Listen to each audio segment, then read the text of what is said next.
Tesla just had the most important month of the entire year. And the conclusion is simple. November proved that Tesla is no longer a car company. It is rapidly becoming an AI-driven, robotics-powered global infrastructure giant.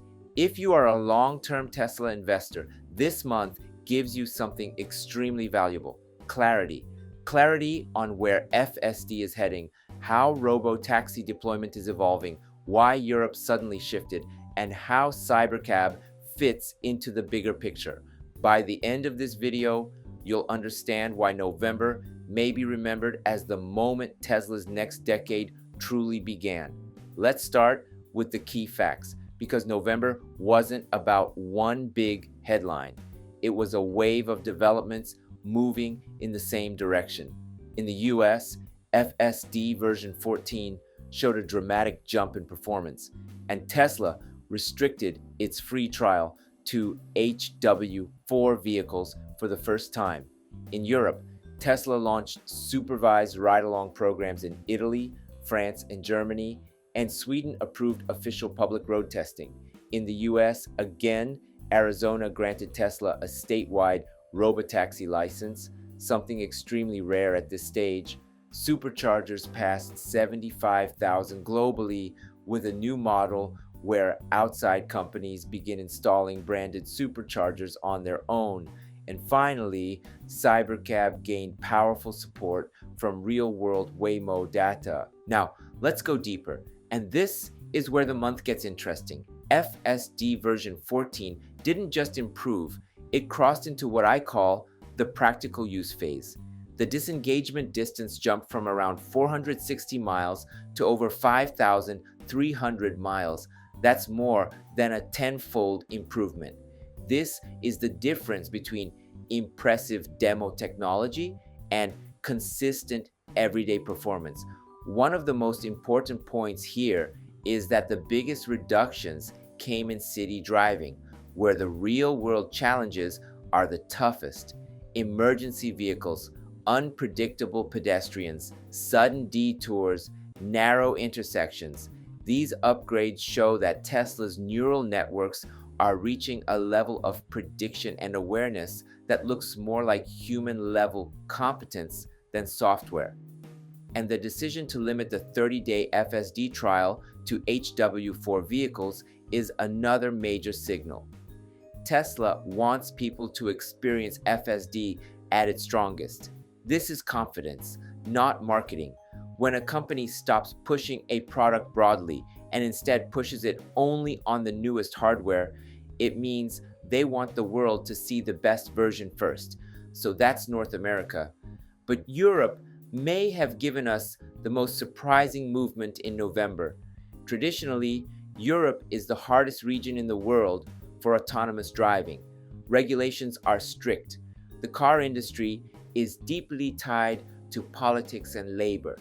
Approval processes move slowly. And yet Tesla launched supervised FSD ride-along programs in 3 major countries at once: Italy, France, and Germany. That is not normal. That is a major shift.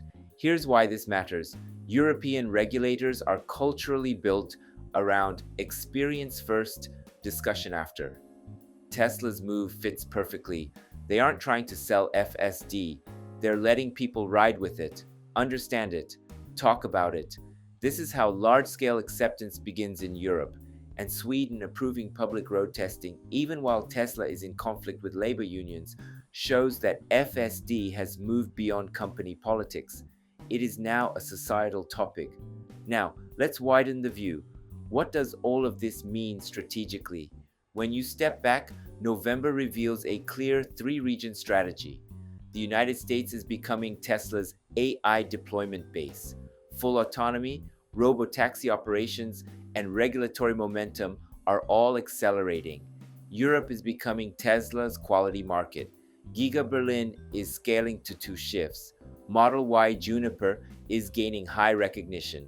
Europe is choosing Tesla not because of price, but because of completeness, design, safety, software, and overall usability.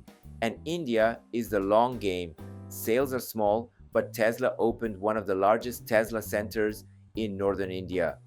This is the same strategy Tesla used in China years ago. Build infrastructure first, build brand second, build demand last. It worked once, it could work again. But what does all this mean for investors? Tesla's future margin expansion will not come from selling cars, it will come from software, FSD subscriptions, Robotaxi revenue, AI-based services, and infrastructure leverage. Arizona's statewide Robotaxi approval is a bigger deal than most headlines suggested. States do not do that unless the safety case is strong. That approval can trigger a domino effect in places like Texas, Florida, Nevada, and others.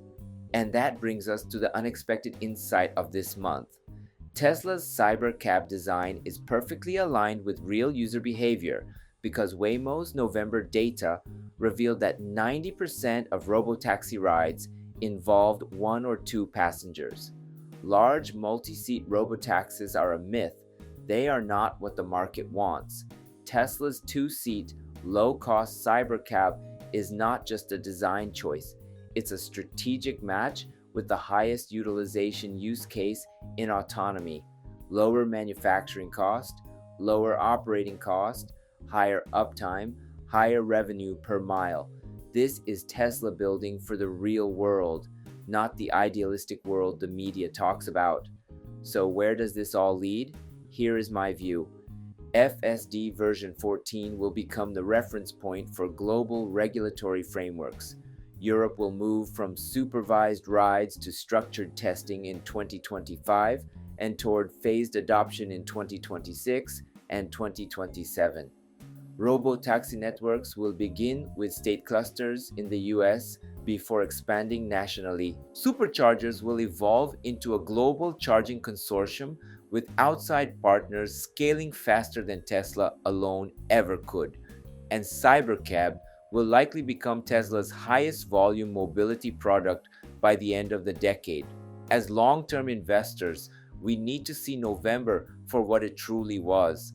Not a collection of news items, but the alignment of 5 critical pillars: AI performance, regulatory acceptance, infrastructure growth, production scaling, and future market positioning, all advancing in the same month. When these signals line up, the story becomes much clearer. Tesla is entering its next phase: software heavy, infrastructure connected, globally synchronized. If you found this analysis helpful, feel free to like the video. I post every day, and if you want deeper breakdowns rather than surface level headlines, consider subscribing and let me know in the comments, when do you think Robotaxi becomes part of daily life where you live? Thanks for watching and enjoy life with Tesla. Before we wrap up, let me take a moment to introduce myself. I drive a Tesla Model Y, and at home I've installed a Tesla Powerwall, so I actually charge my car with solar energy. I truly believe Tesla is shaping the future, and that's why I share the latest news and insights here on this channel. I'm from Japan, but I want to connect with Tesla fans all around the world. That's why I also create an English version of my videos. YouTube now lets you switch the audio into your own language, so you can enjoy it in whatever language you prefer. Most of all, I'd love to connect with Tesla fans everywhere so we can support Tesla together. I also share updates on X, so feel free to follow me there and let's connect. And if you haven't already, please subscribe to this channel. I'd really appreciate it. Thanks for watching, and I'll see you in the next video.